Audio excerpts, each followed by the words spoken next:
નમસ્કાર ખેડૂત મિત્રો, શું તમે પણ પીએમ કિસાન યોજના હેઠળ આવતા હપ્તાની રાહ જોઈ રહ્યા છો? તો તેની જાણકારી માટે આપ રાઇટ પ્લેસ પર છો. આપ જોઈ રહ્યા છો ગુજ પલ્સ. અહીં આપણે વાત કરીએ છીએ સરકારની યોજનાઓ, સાચી માહિતી અને સીધા ફાયદાની. સરકાર દર વર્ષે ખેડૂતોને ₹6,000ની સહાય આપે છે, પરંતુ ઘણા ખેડૂત મિત્રોને ખબર નથી હોતી કે આગળનો હપ્તો ક્યારે આવશે, કોને મળશે અને અરજી કેવી રીતે કરવી. વિડીયોના અંત સુધીમાં પીએમ કિસાન યોજનાને લગતી આ તમામ માહિતી જાણીશું અને હજી આ યોજનામાં અરજી કરવાની બાકી હોય તો તેની સંપૂર્ણ પ્રોસેસ વિશે શોર્ટ એન્ડ ઇઝી વેમાં જાણીશું. આ યોજના ભારત સરકાર દ્વારા વર્ષ 2018માં શરૂ કરવામાં આવી હતી. મુખ્ય હેતુ છે ખેડૂતોને આર્થિક સહાય આપવી. ₹6,000 રકમ થોડી ઓછી લાગે છે નહીં? પરંતુ એ મિત્રોને એકવાર પૂછીએ જેઓ પાક રોપણી સમયે બીજ, ખાતર કે અન્ય ખર્ચ માટે 4,000 કે 5,000 જેટલી નજીવી રકમ પણ 1.5 ગણા વ્યાજે લઈ આવે છે. ત્યારબાદ પાક થાય કે ન થાય તે છતાં 4,000 સામે 6,000 આપવા પડે છે. લાસ્ટ 3 હપ્તાની વાત કરીએ તો 19મો હપ્તો 24 ફેબ્રુઆરી 2025, 20મો હપ્તો 2 ઓગસ્ટ 2025માં અને 21મો હપ્તો 19 નવેમ્બર 2025ના રોજ મળેલ. 3 મહિના વીત્યા બાદ 22મો હપ્તો 13 માર્ચ 2026ના રોજથી ખાતામાં જમા થશે. તે અંગેની ગુજરાત સરકાર અને ભારત સરકારે તાજેતરમાં જ જાહેરાત કરેલ છે. કોને કોને આ યોજનાનો લાભ મળેલ છે તે ચેક કરવા માટે pmkisan.gov.in વેબસાઇટ ઓપન કરી બેનિફિશરી લિસ્ટમાં ક્લિક કરવું. તેમાં સ્ક્રીન પર દેખાતી ડિટેલ સિલેક્ટ કરીને રિપોર્ટ બેનિફિશરી મેળવી શકો છો.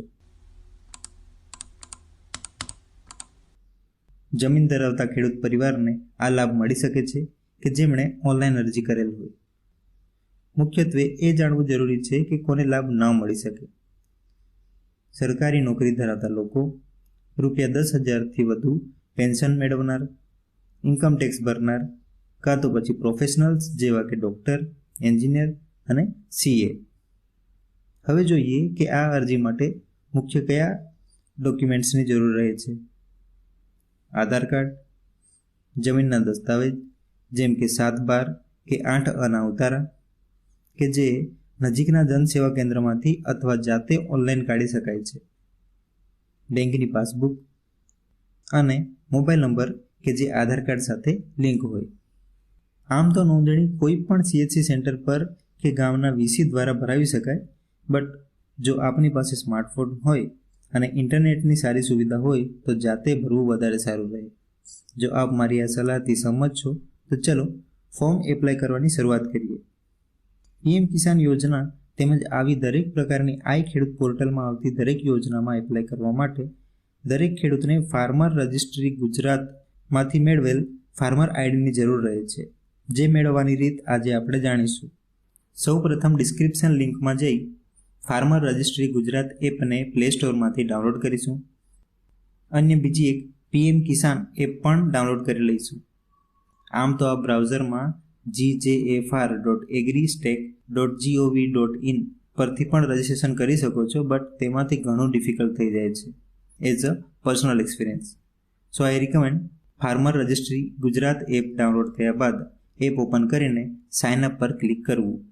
હવે પછીની process step by step, point to point સમજાવીને વિડીયોને લાંબો અને પ્રોસેસને બોરિંગ બનાવી શકાય. અડધું ફોર્મ ભરાયા પછી આપણને એમ લાગે કે હવે ખોટી મહેનત નથી કરવી, રહેવા દઈએ. ડિસ્પાઇટ ઓફ ઇટ, આગળ જે ડોક્યુમેન્ટ્સ કહ્યા તે આપની પાસે હોય તો કેટલીક સાવચેતીઓ અને આઈડિયાઝ જણાવી દો, એટલે આપ જાતે સરળતાથી ફોર્મ કમ્પ્લીટ કરી શકશો. સૌ પ્રથમ તો ડોક્યુમેન્ટ્સ કયા રાખવા તે આપને ખ્યાલ છે જ, તો આગળ કહ્યું તેમ જણાવી દઉં કે જે નંબર આપના આધાર કાર્ડમાં છે તે જોડે રાખી એ જ નંબર દરેક જગ્યાએ એપ્લાય કરીશું. બીજું, બેંક એકાઉન્ટ ડિટેલ્સ. આ ડિટેલ્સ ખૂબ જ સાવચેતીપૂર્વક ભરવી અને શક્ય હોય તો ઇન્ડિયન પોસ્ટ બેંકમાં ખાતું હોય તો તેને અહીં દાખલ કરશું. આ કોઈ પેડ પ્રમોશન નથી, બટ કોઈ પણ યોજનાના DBTના પૈસા ઇન્ડિયન પોસ્ટ બેંકમાં સૌથી વધુ ઝડપથી અને સરળતાથી આવે છે. જો આપની પાસે તેનું ખાતું ના હોય તો આપ નજીકના પોસ્ટ ઓફિસમાં કે ગામમાં આવતા પોસ્ટમેન પાસેથી ઘર બેઠા એકાઉન્ટ બનાવી શકો છો. અને જો એ નથી જરૂર તો પછી તમારું રેગ્યુલર કોઈ પણ બેંકનું એકાઉન્ટ સબમિટ કરી શકાય.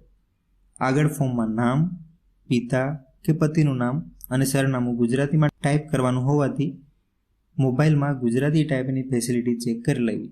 કેટલીક ઓપ્શનલ ડિટેલ્સ જેમ કે માઇનોરિટી રિજિયન, ફાર્મર પાન, ડિઝેબિલિટી ડિટેલ્સ અને કિસાન ક્રેડિટ કાર્ડ ડિટેલ્સ પણ માગવામાં આવે છે. બટ આ માહિતી જો ના હોય તો ફરજિયાત નથી, તેથી ચિંતા ના કરવી.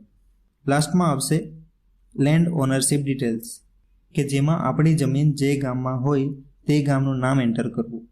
ઘણીવાર એમ થાય છે કે આપણી જમીન બીજા ગામમાં હોય છે, તેવી કન્ડિશનમાં તે ગામનું નામ, ત્યાંનો સર્વે નંબર અને સબ સર્વે નંબર એડ કરવું. આટલી ડિટેલ્સ બાદ ફાઇનલ સબમિટ કરી ફાર્મર આઈડી મેળવી શકાય. એકવાર ફાર્મર આઈડી બન્યા બાદ હવે pmkisan.gov.in પર જઈ કાં તો પછી પીએમ કિસાન એપ એના પર જઈ આધાર કાર્ડની ડિટેલ્સની મદદથી ડેટા ફેચ કરીને તમે સરળ સ્ટેપ્સથી આ યોજનામાં એપ્લાય કરી શકો છો. એકવાર એપ્લાય થયા બાદ નેક્સ્ટ ઇન્સ્ટોલમેન્ટ સમયેથી આપના ખાતામાં દરેક હપ્તાની રકમ જમા થઈ જશે. આ સંપૂર્ણ પ્રોસેસ બાદ પણ જો આપના ખાતામાં રૂપિયા જમા ના થાય તો વેબસાઇટ કે એપ પરથી નો યોર સ્ટેટસ પર ક્લિક કરી રજિસ્ટ્રેશન નંબર સબમિટ કરીને સ્ટેટસ જાણી શકાય છે. એક ફ્રેન્ડ કે સલાહકાર તરીકે આપને હું એક જ સલાહ આપીશ કે આ સમગ્ર પ્રક્રિયા કરવા માટે વેબસાઇટમાં ઘણા એરર્સ ફેસ કરવા પડતા હોય છે. આથી પ્લે સ્ટોરમાંથી ડાઉનલોડ કરેલી આપણી એપ પીએમ કિસાનમાં કે પછી અન્ય એપ્લિકેશન ફાર્મર રજિસ્ટ્રી એપનો ઉપયોગ કરીશું તો વધુ સરળ રહેશે. તો મિત્રો, જો આ માહિતી આપને ઉપયોગી લાગી હોય તો વિડીયોને લાઈક કરજો, શેર કરજો અને ચેનલને સબસ્ક્રાઈબ કરવાનું ભૂલશો નહીં. Thank you. ફરી મળીશું નવી માહિતી સાથે.